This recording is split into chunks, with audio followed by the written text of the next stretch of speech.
Hello, everyone. My name is Sue Obeidi, and I'm the director of the Hollywood Bureau for the Muslim Public Affairs Council, MPAC for short.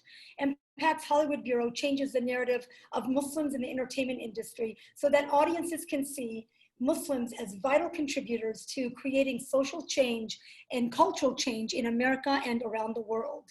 Before I introduce our panelists and our moderator, I would like to say that every time MPAC organizes or speaks on panels, we are reminded of the opportunity it gives us to build bridges between Muslim and non-Muslim creatives and decision makers.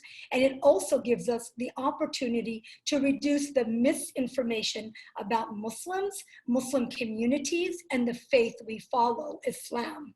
As human beings, we are always curious about each other, and that is a wonderful thing. But when curiosity does not lead to direct connection, it can lead to otherizing communities, and even worse, vilifying and murdering them under the cloak of democracy and public safety. All of us don't know what we don't know about other communities, and that is why these panels are so important. On behalf of MPAC's Hollywood Bureau and the Producers Guild of America, I'd like to thank you for attending, and I would like to thank our panelists for their contributions throughout the years and for their participation today. Let me introduce our panelists. Dr. Aminah Abdul-Jabbaar is a writer, producer, director, and professor in the Pan-African Studies Department at California State University of LA. Currently, Aminah is in development on a TV series at Kevin Hart's Heartbeat Productions. Mike Mosallam is a producer, director, and writer for theater, film, and television.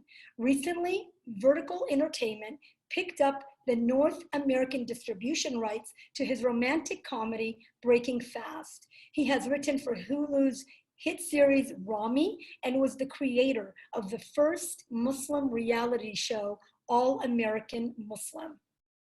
Ahmed Musiol is the founder of Familiar Stranger, a newly formed studio-based film and television production company. Familiar Stranger is on a mission to change the narrative of Muslims in media by championing stories rooted in celebrating and restoring our universal values. Ahmed also co-founded Wayfair Entertainment and is an associate producer on Disney's upcoming film Clouds. Amatus Sami Kareem is a multi-hyphenated producer, writer, sound artist, and actress. HBO's documentary, We Are the Dream, is one of several documentaries where she has served as either producer or composer. Our moderator for today's panel is Dan Halperin, formerly the co-chair of Diversity and Inclusion at the PGA. Dan has produced feature films such as Lionsgate, Road Kings, and MGM Sony's Scarred. He is the creator and producer of the Emmy-winning Showtime series Picture Windows. He recently produced and directed the feature documentary Bombshells and Dollies, which is now streaming on Amazon. And with that, I will turn it over to Dan Halperin. Thank you.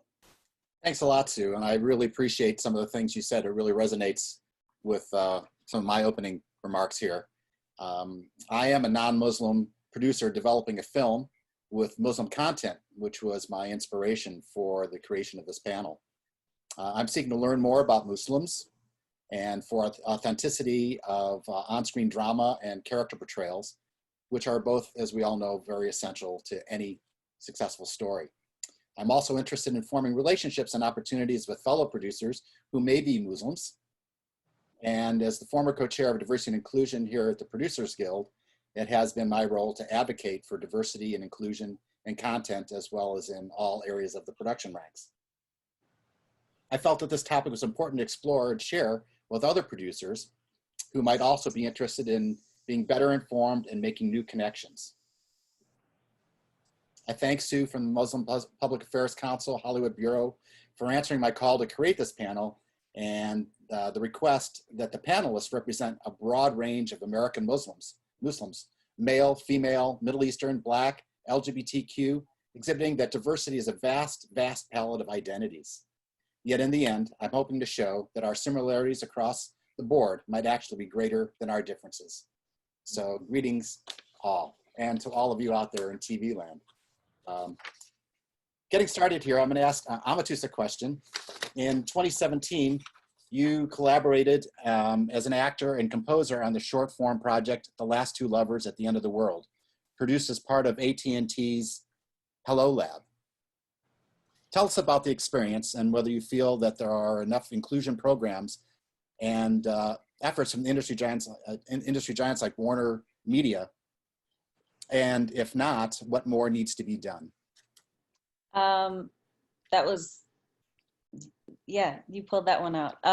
Nefertiti Nguvu was the director of that short, and it was a really amazing experience. I'm a fan of her work, and I've known her for a very long time, and I believe that was Freedom Road Productions. And I'm not sure if that program still exists, but it was definitely an initiative to have women and women of color get the producing money that they actually need to do a high quality production. And I do think that these programs and initiatives are always happening, but they happen and then disappear and evolve based on the culture.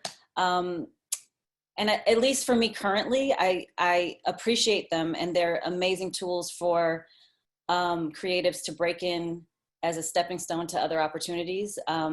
But at the same time, the word diversity initiative, I think, is also an interesting term that I think should be just explored and talked about on both sides or within the culture when money is allocated, and also when inclusion needs to happen. But yeah, I love that short and was happy to be a part of it. Thank you. Hi, Aminah. You and I share a connection, both having made feature films starring Glenn Plummer. Yes. Yes. And your father is author Donald Bakir, who wrote the book Crips, upon which the breakthrough 1992 movie South Central was based, which starred Glenn. Right. Right. You also worked with your father's story for your 2016 film, Muslima's Guide to Marriage, which you produced, directed, and wrote. Did you receive support from the Muslim community in producing the film and otherwise in the production? And how was the film received in the Muslim community and by the general public? So I think that's a great question. So you've been working really hard on forming it. So I would say that the copyright is wrong on that. It should be 2018.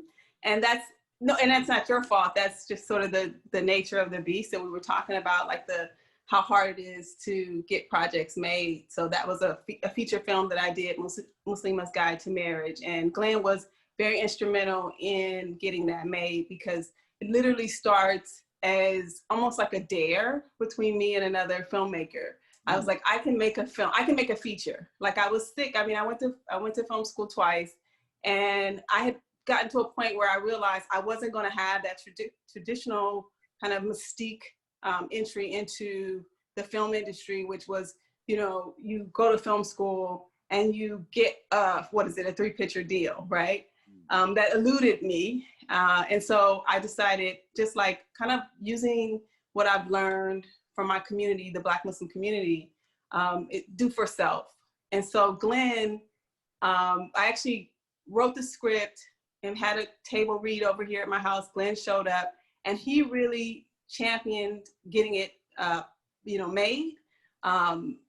Also just gave me good notes on getting the script better in real time. And so that was, even the meeting over here, even the table reading over here, I'm invited a whole bunch of people from the community, the Muslim community, to help me be in it, as well as help get it made. So the support, it did start. So technically it started in 2014 and almost came out in 2016. And then eventually 2018, it premieres at the Pan-African Film Festival. And the response was crazy. We sold out all 3 screenings with 200-seat theater, and we won the festival for, I think it was Best Feature Audience Award. So the response was insane. In fact, I have these moments of people, a memory of people asking for tickets and we just couldn't provide them, right? Even I had to like sneak my manager in. But the response from the community has been great. And we've since had screenings at Muslim events and at other places and festivals as well. Response has been really really good. Just for the attendees, can you just give like the pitch, the quick sketch? Oh, about my film? Oh, so Muslima's Guide to Marriage is a film about a young Black Muslim woman who has just recently gotten a divorce, but is determined to, well, she's in something called Ida, which is like a Muslim separation, and she's determined to not get divorced, right? So she wants to she's committed to keeping her marriage. And it's a comedy, and most people think it's my life exactly, and it is not. It's loosely based on that. But yeah, it's a fun piece. I made the film, so that's sort of the rough pitch. I made the film for Black Muslim women because I saw that in my community, or just in general, like Black Muslim women are left out of the narrative in the media. And I didn't feel like we had a film that was our, not our Kill Bill. Like when I was getting married, I'm getting divorced, my film was Kill Bill. That I would watch, but I'm not saying that this is Kill Bill. I'm saying I felt like we didn't have a film we could watch when we were being separated or divorcing. And we didn't have well, Pretty Woman is not about divorcing, but we didn't have a romantic comedy. And it's supposed to be it's arguably the first Black Muslim woman romantic comedy about a Black Muslim woman, directed by a Black Muslim woman. Thank you so much. Thank you. Mike, you produced All American Muslim back in 2011. TLC, the basic cable channel, had the wherewithal to broadcast it. But on the other hand, some advertisers notoriously stirred up controversy by pulling ads from the show. Plus, some called the show Islamophobic. What did you learn from the experience, and how has producing Muslim-centric stories changed since then? Yeah, it was a really interesting time. It was 10 years ago. Next year will be 10 years since that show was on the air, and it's crazy to think about how far content, let alone Muslim-centric content, has come since then. But at the time, it was truly uncharted territory. There was nothing, no reference point, nothing, no case study that could have said that it may go in this direction, it may not. All the network really knew was that they were having great success deep diving into a subculture within the Mormon community, and they wanted the same within the Muslim community. And through divine greatness, I was introduced to some of their development folk, and what we ended up producing was a deep dive into the community where I'm from, which is Dearborn, Michigan. And that community is almost entirely Arab Muslim, Shia Muslim, and so what we were, even though there was sort of a spectrum of religiosity amongst the 5 families that we were subjecting, the homogeny of the community really prevailed. And I think what people really wanted, because there was such a lack of representation on TV or in the media outside of what the news was choosing to broadcast from the Middle East, what people really wanted was themselves reflected back, but all I really could offer was myself reflected back. And Muslims are not a monolith. Muslims run the pantheon of culture, of race, of identity. And so, it was always intended to open the door for other stories to be told. And I think a cross-section of America felt differently. I think some of our friends, particularly from the southern regions, felt affronted by the show, even though the show's entire premise was to feel more slice of life.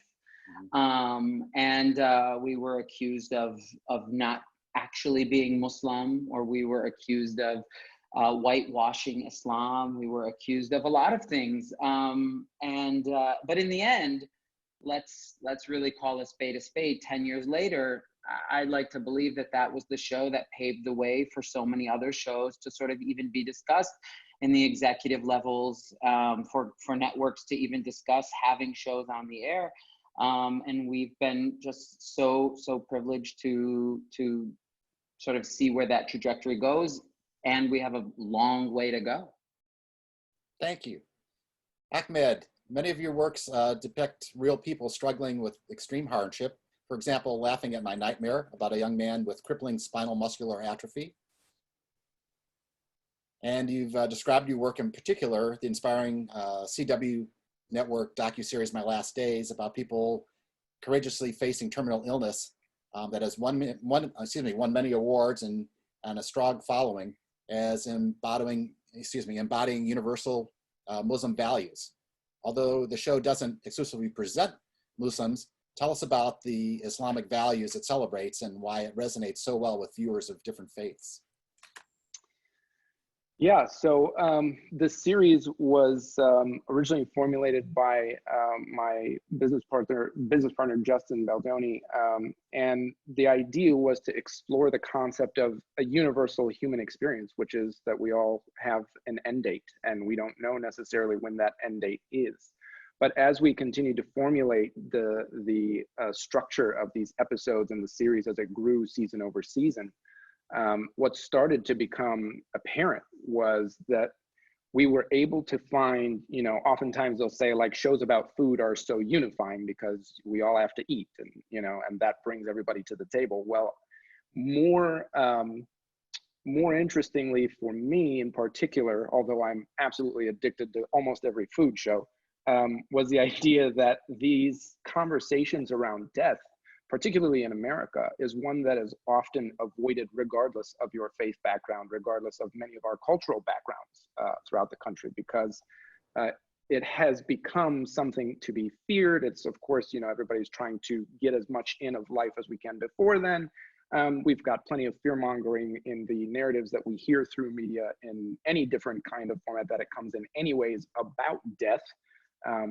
And of course, naturally, we're not conditioned at this point to deal with that or think about it. So this series has done, I think, a decent job of hopefully attempting to humbly offer a lens into the life of those who have been told, at least by doctors and medical professionals around them, that they may not necessarily have as much time as we do.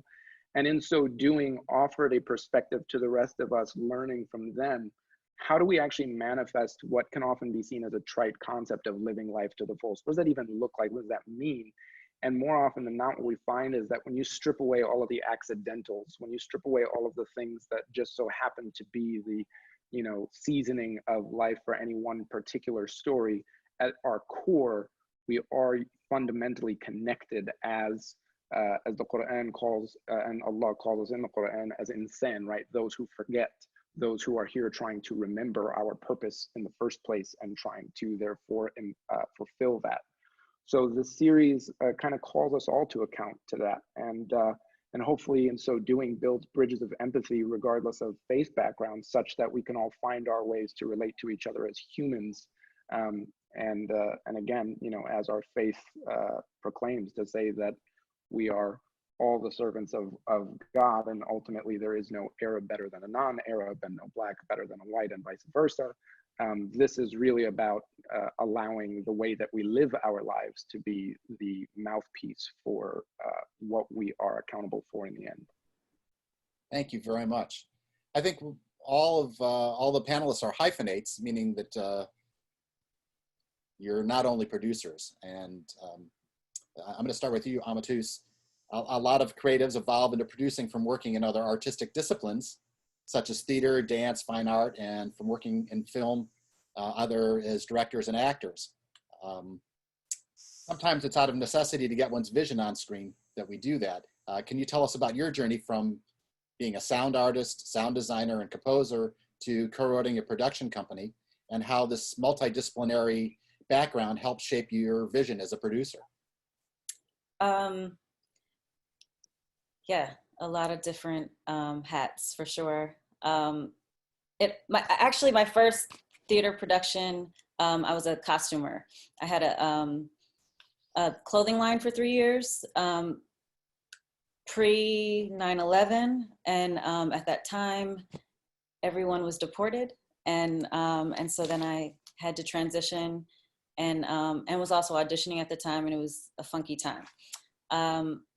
I was selling hip hop beats, self-taught, learned with Barry Harris, the pianist, and then also just a lot of different producers. Because I went to NYU for theater, I just knew a lot of directors, and it just timing brought many disciplines together. And I think my time in music has then also given me the confidence to be able to, and working with a lot of playwrights, to be able to humbly produce and really try to bring a lot of different people together for a different vision. Yeah, I think that's great. I think a lot of people are in that boat right now, as far potentially. Yeah, oh, absolutely. Mike, your latest feature, Breaking Fast, deals with issues faced by two minority groups at the forefront of the diversity movement, Muslims and LGBTQ people. Can you talk a little about getting the film financed and the support you've received inside and outside of the Muslim community for wanting to tell a story like this? Plus, great Genesis story that you shared with me for the project. Well, I have to start by saying I absolutely loved what Dr. Aminah said about her film, because I couldn't have said it better myself. I mean, I grew up on Pretty Woman. I grew up on Julia Roberts. Julia Roberts taught me what love was, but nobody that looked like me was ever loving the way she was loving. So I needed to create that. I needed somebody to say, I needed somebody to reflect back to me what it looked like for me to be loved, or me to experience love the way that it was just so easy for Miss Roberts. I'm still looking, by the way. You know, I think when I often talk to people about the film, which the film is called Breaking Fast, and it's about a gay Muslim living in West Hollywood. It's a romantic comedy set during Ramadan. And I think when people hear all of those buzzwords, they think like, oof, the tragedy of that ending, and I can't imagine what happens. But really, it's a rom-com. There's no conflict within those identities. It's really less about those being in conflict, and more so the conflict that we have within ourselves to just, you know, accept love, be loved, how we push things away, which has very little to do with our identity and more to do with sort of the things that we're carrying on the inside. I think your question was about financing. Oh, just right? About whether how you were able to put it together and whether you got support from the community. So the feature is based on a short film. The short film I wrote in 2015, and we were very, very fortunate, thank God, to go to Cannes with it. And at Cannes, we met a plethora of people, a lot of whom were Arab and or Muslim and gay, and who were just constantly saying, I never thought I would see myself on screen. I never thought I would see something that reflected a version of an experience that looked like mine. And we were very much courted to develop it into a feature. So we spent the last 3 years doing that. And when it came time for financing, truly, the reality is we met a guy who knew a guy who didn't want to be named and was like, hey, here's some money, but don't tell anybody. And that's just the sad reality for a lot of people living within the intersectionality of those identities. Suffice it to say, we're glad that we made him proud. And I hope that Muslims and non-Muslims alike will embrace the film when it comes out to a wider audience. Our festival run has been wonderful, and we're very grateful for it, and we look forward to partnering with Vertical on the distribution of it. You know, the film, God willing, will reach one person who will look at it and say, oh, it's okay, I'm fine, it can be fine for me too. And frankly, that's all I really need. That's I think God's work right there, and that's all I need really for it to be okay. That's really great. Thank you. Aminah, you made a point in your autobiographical documentary, Bilalian, about both your identity first as a Muslim growing up completely separate and sheltered within the Nation of Islam. And it wasn't until later in your life that you discovered your identity as a Black Muslim woman. Can you share about that experience? Oh, just to clarify, so like that film was one of those films, Bilalian, the documentary I made, was a film that I had to make, and it actually predates, we were making it before September 11th. So I'm in grad school at UCLA, and there was a lot of like, I thought that I could just like pitch stories naively, right? Just sort of stories about just regular shit. I mean, regular stuff, excuse me, I'm sorry. And then I realized you couldn't do that. You had to actually pitch things that, because people kept wanting me to talk about myself or expand on myself, right? And I'm like, you don't know that they're Black Muslims or Muslims who happen to be Black, right? And at some point I just had to make a film about my community. And actually didn't grow up, I was born into the nation, but I didn't actually, my parents actually convert. So I'm one of those Muslims who will actually convert into being what's considered Orthodox Muslim, right? So Sunni, right? So really literally like the Malcolm X journey, right? Malcolm X to El Hajj Malik Shabazz.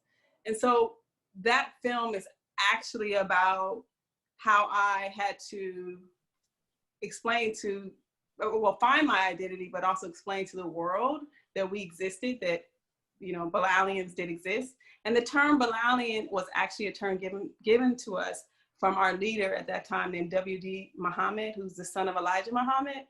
And it was a term that was combining the identity of Bilal and basically the Prophet, peace be upon him, his, I want to say a companion of the Prophet. He was the first muezzin, or the caller to prayer. Most people know Prophet Muhammad, but they don't know of Bilal. And so our leader actually gave us that name, and we took it on as like a racial identity that would combine being Muslim as well as Black.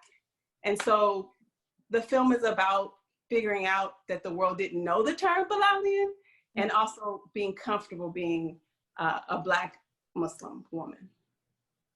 Amatus, do you want to add anything that about your experience being the convergence of those identities as a woman, and how all that shapes your work? Do you hear a feedback? I do too. I hear feedback. Okay. You know what? My journey's I have a different. I've ebbed and flowed, and in a lot of different. In presenting as Muslim, having my insular spiritual journey, and I'm just in awe right now of anyone who is practicing anything. That the idea of religion in these days and times, I think, is going through a revamp and a revitalization and a fresh look, and so that's very inspiring. I think since 9/11, the Muslim community globally still has so much to unpack and heal from, as we all do. And so maybe it's because I'm a mother right now, or just many different things, but I'm very drawn to Black Muslim women. I am a Black Muslim woman, but I also just take a step back as far as I'm just in awe right now of anyone participating in the process of creation and getting their stories told in any capacity. And whether you're just a Black woman, or you're a Black Muslim woman, or a Black gay woman, or, you know, many of the different identities that we all carry with us. That's, you know, I'm very much in the humanity bubble right now. And I have, my family suffered from a great loss of gun violence and many different things. So there are a lot of things that are close to my experience and motivation currently. That leads greatly into my next question. Ahmed, you mentioned that you see that the lens, when used to its fullest potential, is meant to build bridges of empathy. Can you give us an example of that personal lens in the eye of a Muslim, and how it became more evident to you and perhaps to others in the process of evolving on one of your projects? That's a deep question, Dan. The deep. Yeah, so you know, this concept as an example, and to touch a little bit on some of what we've talked about here already from Mike and from Amatus and Aminah. The truth is that everybody's life experience is different, and it doesn't matter if you are of one faith or a different faith. As individuals, we're as varied as we are people. Be that as it may, there are these great equalizers among us in many different facets. And one of the things that I thought was an interesting conversation that was subtly brought up through the process of, as an example of the My Last Days series, is this conversation around how do you dictate whether or not someone's dignity or life is worth more or less based on the set of rules of something that is considered to be sinful or acceptable or otherwise to the way that you might have seen the world. As an example, within the context of within the context of My Last Days, some people are atheists. Some people are from the LGBTQ+ community. Some people are from faith-based communities. Does that mean that one person's life from the lens of another person who might not agree with that particular thought process or philosophy on life is not worth paying attention to? And that's an important question, because we've all been given this God-given dignity. It's innately put into us by our Creator, by the fact that we are of His creation to begin with. And so from there, I think, to Amatus' very profound point, the idea of where we're at in time is that we have to recall back that fundamentally as fellow humans, we are dignified to one another. And if we could remember to treat each other as such, we might be much further along in the ways in which we are evolving as a community, a global community, certainly even in our Hollywood community. I have had the it's hard to articulate. I will say two things. Very deeply, unfortunately, I've had the beautiful blessing of being a part of a documentary that my dear friend Ogi Egbonu directed and produced called Invisible Portraits, which is actually a story, a documentary about the experience of the American Black woman, and she is directing it and telling it as an American Black woman, right? And what that experience looks like. For me, of course, I could look at it as an outsider from what I've known before it, and then there's a different experience when you actually go into that process and listen to their voices and listen to it from a lens that isn't someone else trying to project what you think it is onto somebody. The most important thing about our authorship as a collective community is being able to tell our own stories as opposed to being looked at through the lens as if we're in a zoo, like an animal that you're going like, oh, look at how that giraffe moves, and look at how that is, and this is my observation of it. And of course, a lot of the Western narrative has been developed through this lens of Orientalism. We see this probably, you know, from an academic sense, you might parallel it to Chinese medicine, right? In the Western medical field, we often say, well, that's an interesting way that they do it over there, but we don't necessarily use it on a, again, mass scale in our country as a legitimate method of medicine in traditional medical practices. Be that as it may, that's because we're talking about it from a perspective and a lens that isn't that of the actual practitioners and masters of that medication. In this case, I think the best way we use the lens is to put it in the hands of those who can tell their own stories. So that way, instead of talking about it from our perspective, we hear it from theirs. And if we're really listening, that's how I think we build that bridge of empathy. Thank you very much. I'm just going to touch on something you also said, Ahmed, which I'll kind of open up to everybody. But you said that the content that you've worked on is all rooted in universal values enshrined in the Islamic faith. And how do you all see those values converging with other faiths, like major Western ones, such as Christianity and Judaism, or those of the East, like Hinduism or Buddhism? So I'm curious, how do those values manifest or translate, to your content, and how do you hope future work will communicate to audiences that these values are particularly Islamic? Or does that matter? Sorry, was that specifically to me or what? Well, it's kind of bouncing off of something that Got it. and I'm kind of opening it up to everybody. Don't want to. Well, I just in that it's bouncing off of me. I will preface this by saying I'm certainly likely the least qualified person on this panel to be talking about any of the things we're discussing, and particularly this. But what I will say from my own understanding and my own study, outside of the general concept that Islam would purport in its own narrative that this is not here to abrogate the previous faiths, but rather to be an affirmation of their original incarnations, if you will, before they had been perhaps changed or altered in any given way. I think that in and of itself creates a sort of organic thread between many of these faiths.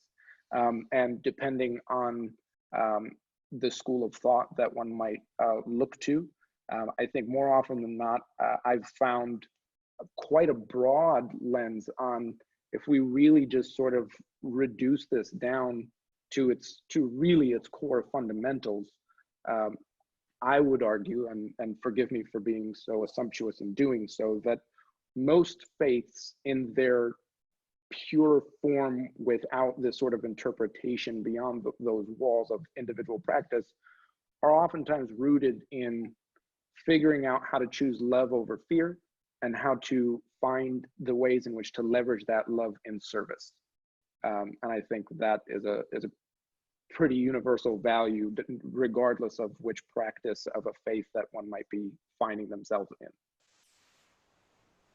Anybody else want to address that?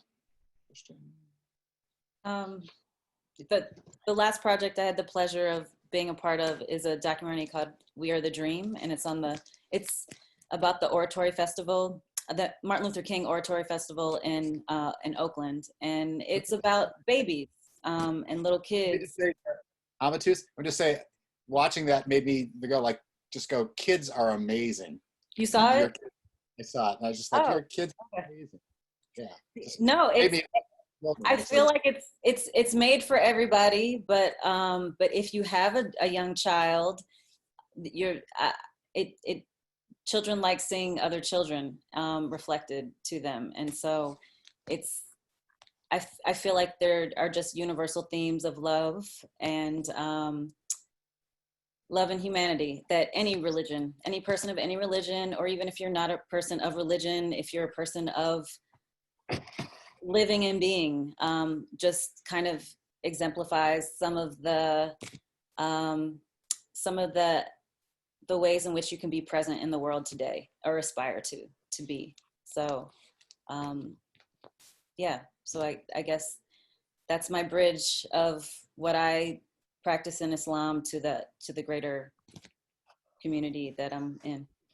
I think that I'd just like to add something. I don't know if it answers your question or not, Dan, but it's something that I'm feeling in this moment, is that you're asking a question about Muslim values to 4 Muslims, all of whom have a very personal way of practicing. So the definition of value for each of us, and I would wager for all Muslims will not be the same. You know, and I think that's an important point to bring up, is that the idea of Muslims or Islam can't be distilled to one person's definition of what those things are. I know that this loves to be said, I said it earlier, but it's so true, is that we are as a community just simply not a monolith. And so my interpretation of my faith and the values of that dictate my life, that are certainly enmeshed with the culture that I grew up in, and my Arabness, and being from a very homogenous hometown, could never look like anything that these other folks probably experience in their life. So, you know, I think it's fair to say that when speaking about Islam, we can only give you the version of the answer that is personal to us, but not in the general sense. Can I speak to and this? I don't need to speak for anybody else. I'm sorry. That's just my opinion. Oh, that's a good point. That's a good point. Can I speak to, I don't know if I'm speaking to that exactly. I'm an educator as well, professor at Cal State LA in the Pan-African Studies Department. And I kind of hear in this question, maybe, I want to lift up like the, people before us, right? So I'm thinking about how Malcolm X, when he, was one of the first to kind of stand up against police brutality, and after Brother Ronald Stokes was murdered in Los Angeles. And so I feel like, if you're a Muslim, it's particularly like, I'm thinking about the Black Muslim community, it was about like resistance to white supremacy, right? And so there, and the injustice, right? Just in general. So the idea that, I don't know if this is the question, but I'm feeling like it needs to be said. Like, I think in this time, and maybe even why this panel, one of the reasons this panel can happen, and it speaks maybe to Amatus' discussion earlier, or comment earlier, about lifting up or being inspired by people who can produce at this time. Like, we can't ignore the fact that we're in a pandemic, right? And the fact that, I would argue that Black people right now Black people have been in a pandemic, right? And then I could bring into that Muslims have been in a pandemic. And then I can bring into that how Black Muslims, I'm going to speak to my community, have been in a pandemic before this pandemic showed up. And we can't ignore the work that Black Lives Matter has done to kind of make the whole, kind of crack this world open, or crack the time open, and make people look at the injustice and maybe think more seriously about stories that are not just white, right? So I think that maybe falls in line with talking about what it means to be a Muslim, and just, even though we're supposed to be, fair to all races and creed, but understanding that there is deeply an injustice done, just specifically to Muslims and as well to Black people and Black Muslims as well. Yes. Can I tag onto that for 1 second? Yeah. I think something that I just want to double down on from Aminah is this sensibility in the Hollywood community, especially, that obviously we've had this pandemic going on for a while in so many of these different iterations, as you've said. And ironically, and unfortunately, perhaps the quietest representation that exists so far is that of the Black Muslim constituency. And it is yet the largest, and probably, I would say, the most influential, and in my opinion, the only constituency that has rectified being Muslim and American at the same time en masse. And I believe that that is really important for us to start reflecting through the lens, because it is an atrocity that, as Aminah said, it's insane to me that not as many people know about W.D. Muhammad and understand that there's a person who's pretty much single-handedly responsible for perhaps the largest mass conversion to Sunni Islam in the States, right? If not globally. And so in that regard, we have these incredible storied figures from our past and a very rich history, and should be truly celebrated and understood, because there is a massive implication. And I would point to, obviously, the work that our sisters here are doing, and also the work of scholars like Dr. Sherman Jackson that are representing this narrative in a much more accurate and credible way than I ever could. So I really think we need to start lifting those voices up 10 times, tenfold what's happening now. Thank you very much. And maybe I just might ask one more group question before we move to some Q&A. So it's seemingly from all the projects we've talked about, all seem to have a form of a social conscience, sometimes directly expressing Muslim values, or other times perhaps those values exist more in the subtext. You know, did you or your faith make you feel that those perspectives and values exist as a constant in all of your projects, or are you willing to engage and create content that might be decidedly more commercial? Well, not more commercial, but just be kind of more on the strictly commercial basis, such as a thriller or horror film, or to say you're asked to produce, you know, a comic book franchise type of movie? And that's open.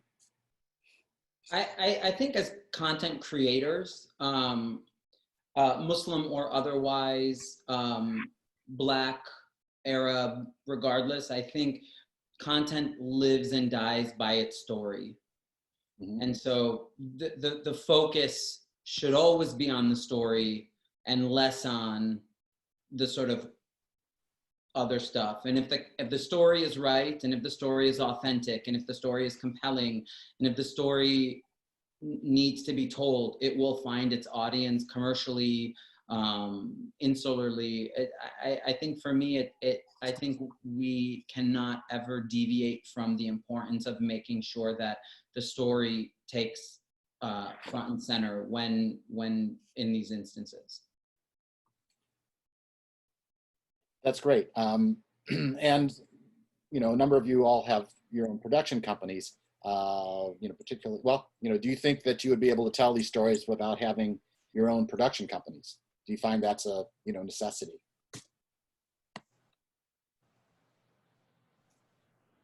Dan, can I go back to the other question? Because I wanted to speak on that really quick. I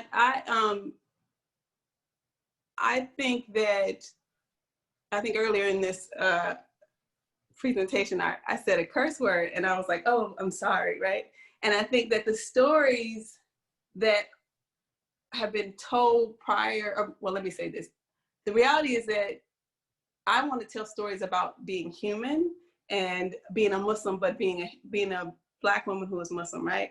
And I think that in that, there could be, those stories are going to be real stories.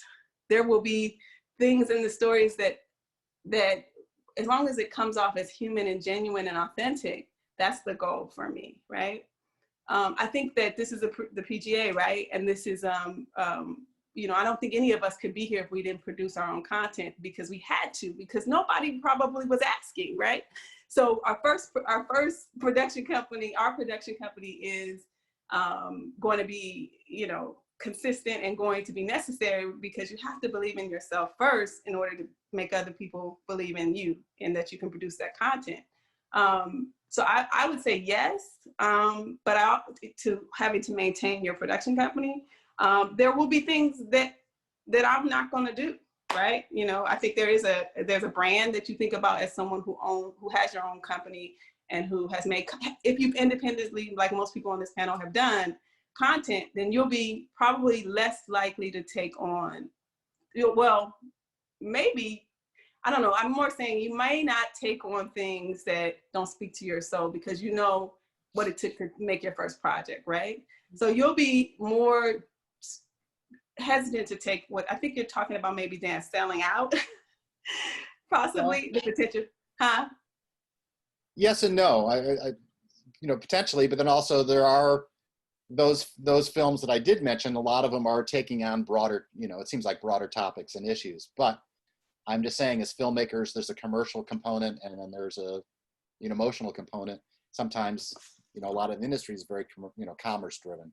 Well, Hollywood is basically commercializing it right now, right? So the reality is that I don't think any of our content isn't commercial. It just hasn't had the opportunity to be on that platform, right? So I think that this is the time that Hollywood is paying attention, right? So I think that the story of Muslims is a story that's as diverse as this panel, right? And there are, you know, lots of us that want to hear it. So I think Hollywood has been late coming to the party. We've been privately producing content for our audiences. And if Hollywood wants to make some money, it will show up and join our production companies. And indeed, you know, Amatus, you have a new company. Will Muslim content be of any, you know, particular focus? And also, Ahmed, I know that you have a new brand that is particularly focused on Muslim content. So I open that up to both of you. Amatus? Yeah, we're in development with stories that aren't Muslim based and also Muslim based. Again, I think Mike said it best, where the story is the most important thing. And so yeah, we're working on the best stories that we can create with others and collaborate with. Thanks. Yeah, on our front, similarly, it's not necessarily about constantly telling stories specifically about Muslims, more or less telling good stories about people who so happen to be Muslims, or stories that may not have a single Muslim in it, but again, represent those universal values from behind the lens. Yes. Because there's even an import to the collaboration with the Muslim artists across the board that don't ever show up on screen. And we all know, certainly here at the PGA, how many hundreds and thousands of individuals it can often take to get anyone. I mean, really every movie, every TV series is a small miracle happening when it sees the light of day. So be that as it may, I think the work has to happen both in front of and behind the lens constantly and consistently. So our landscape at Familiar Stranger is looking to that concept.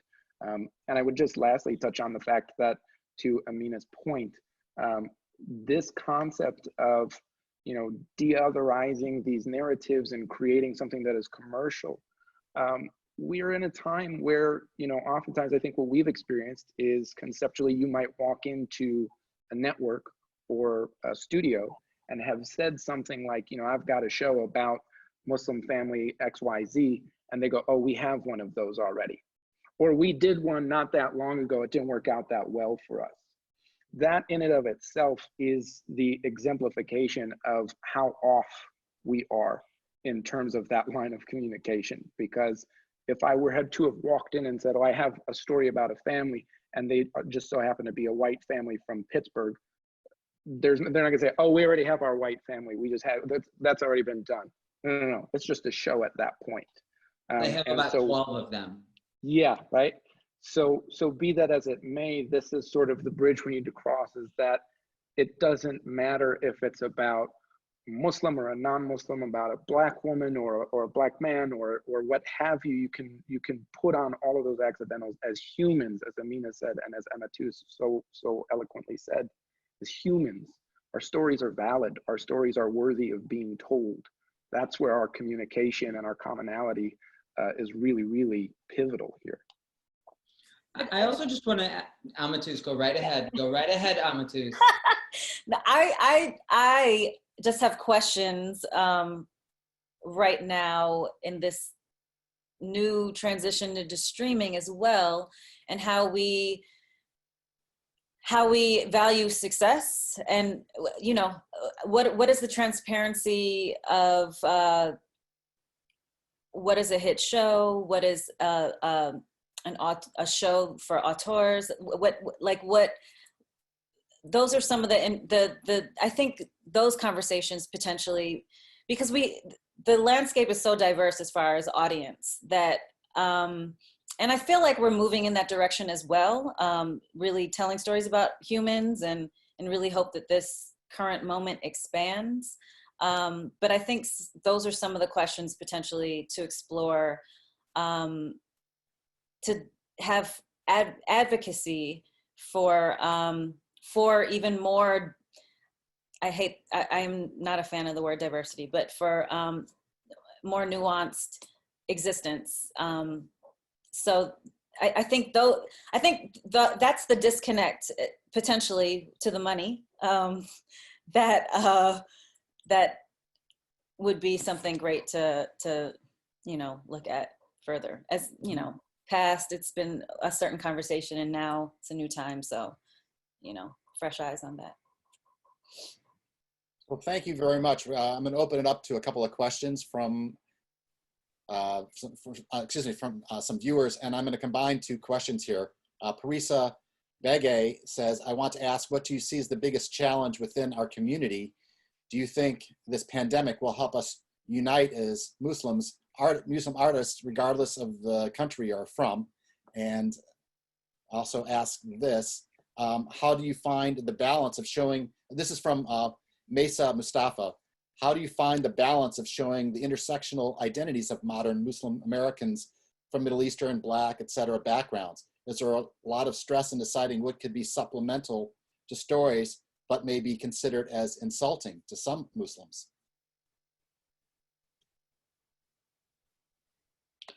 So I would just say that there's, first off, in terms of how every Muslim in the world feels about any one given piece of content, again, just like with any piece of content, is going to be varied.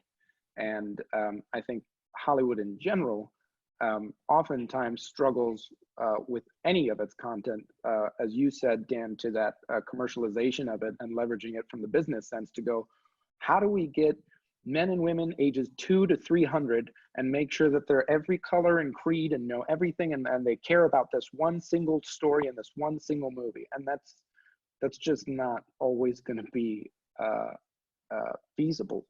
In fact, more often than not everyone is going to relate to every single story.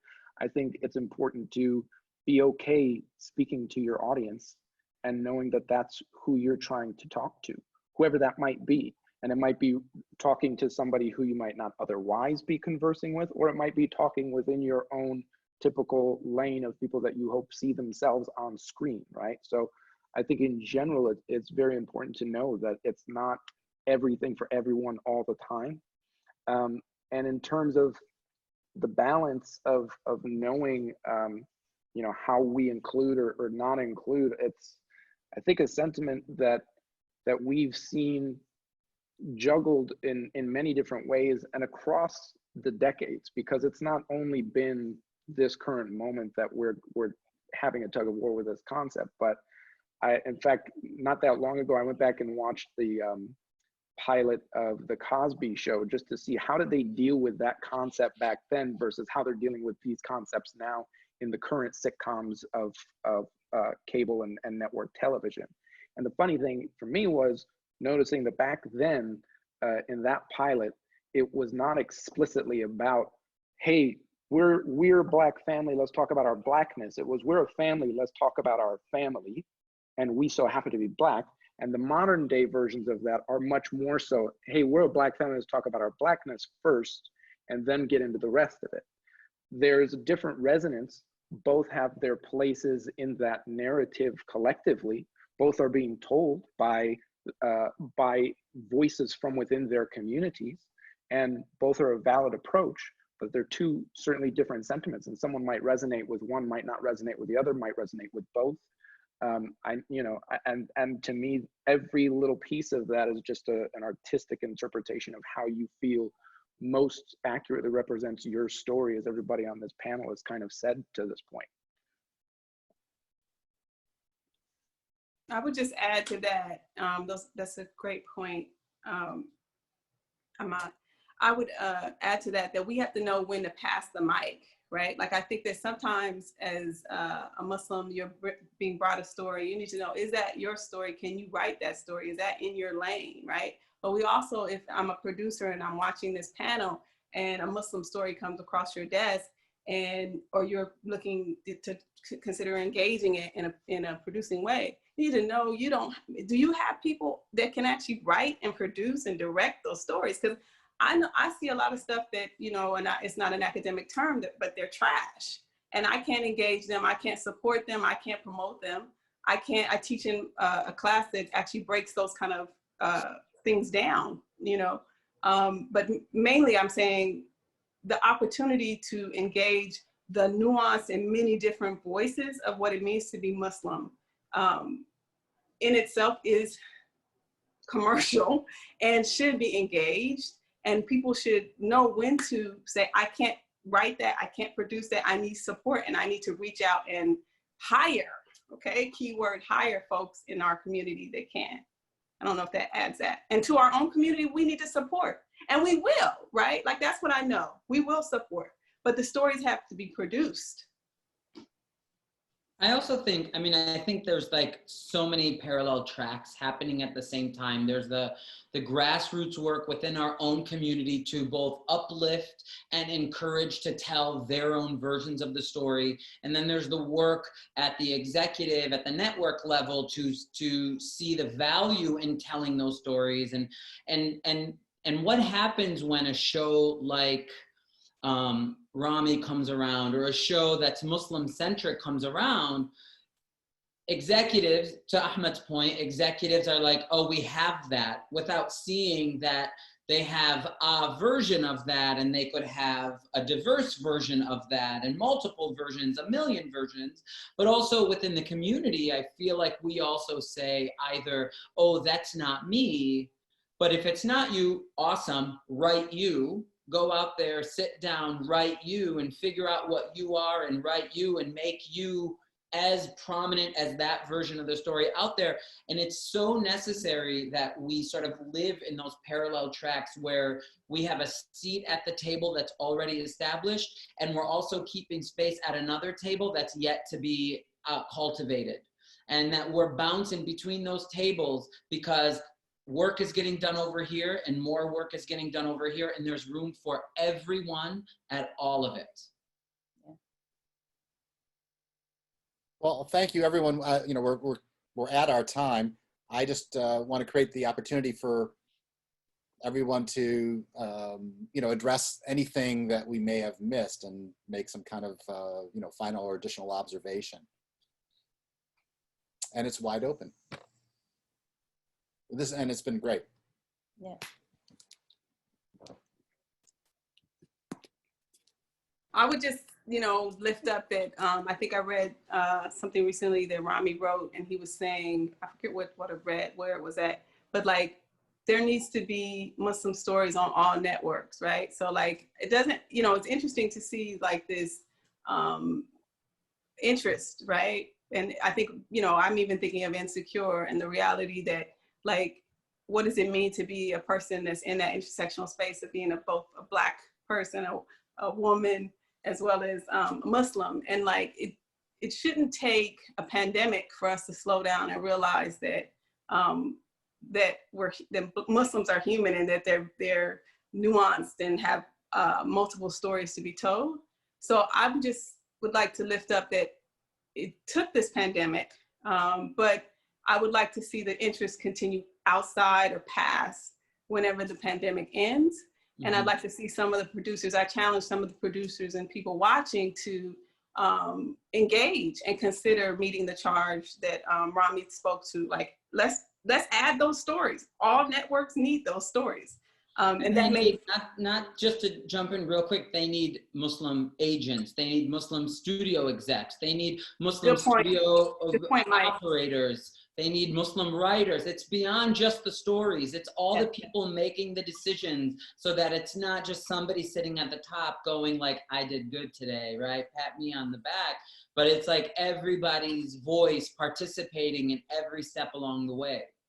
Yeah, not Mike, to cut you off, I'm so sorry. No, please lift that up. That's exactly what, to me, you can't have those stories without that. So I concur with that. I agree that you cannot add all those shows and bring all those films and engage those platforms and engage those streaming services without getting the in front as well as behind the scenes. Like, we don't want Muslim face. We don't want a form of Black face. Like, we want to see authentic stories, and you can't have that, like I said, without, like, I agree with you, without engaging above the, above the line and below the line, right? That's right. In front and behind.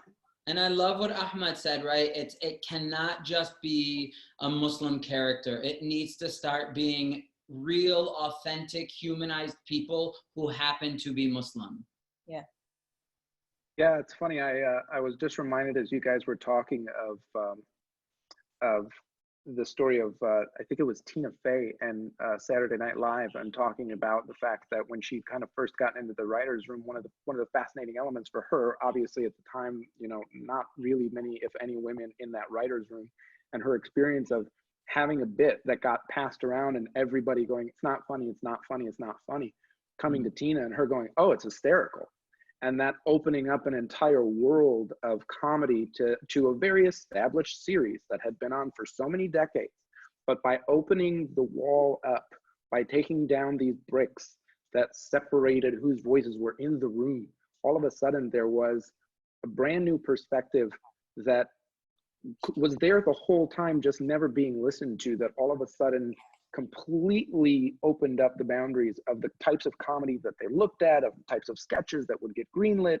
And the more and more these writer rooms, the more and more that these crews are, and as Mike and Aminah said, at the executive level, et cetera, are all filled with these voices from across the spectrum of humanity, the more and more accurate these representations will become, and the more and more we'll open our collective eyes to the fact that, oh, you know what, that really is very good. Oh, that really could be award worthy. That could be something that is incredibly commercial.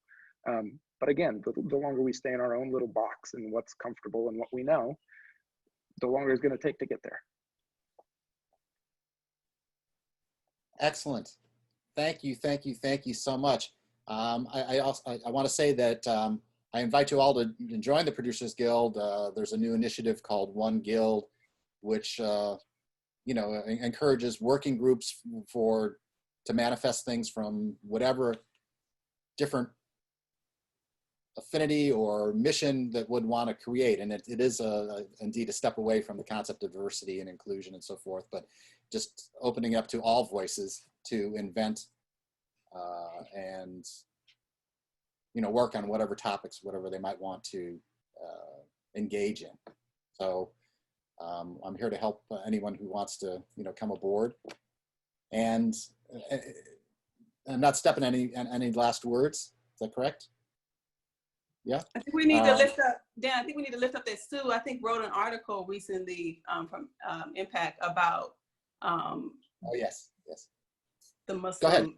Oh, no, I just wanted to lift that up too, like making sure that organizations like MPAC and Muslim ARC, and there are organizations that are already challenging the media in terms of its representation.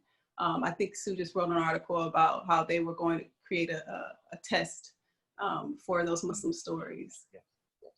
Can that be put into the chat, Sue, so that all the attendees get access to that, and also to your article in the trades? God bless Sue Obeidi and all the work that she does to uplift all of these people and all of these stories. MPAC Hollywood, and we need to sort of clone her. So I want to thank you all in engaging this conversation, expanding my education, hopefully for all the attendees here, and just to echo what Mike said, God bless Sue Obeidi and Lori Margaret from Muslim Public Affairs Council, Hollywood Bureau, for all their help in putting this together and all that they do. And also a shout out to Lisa Kors, my diversity and inclusion co-chair, Susanna Darcy, Brian McLaughlin, Larry LeBeau, and Atif Malik, who helped produce this webinar. And thank you very much to Kyle Katz and Diana White from the Producers Guild for all their assistance and all that they do. Thank you, Dan. Thank you. Yes, thank you. Thank you.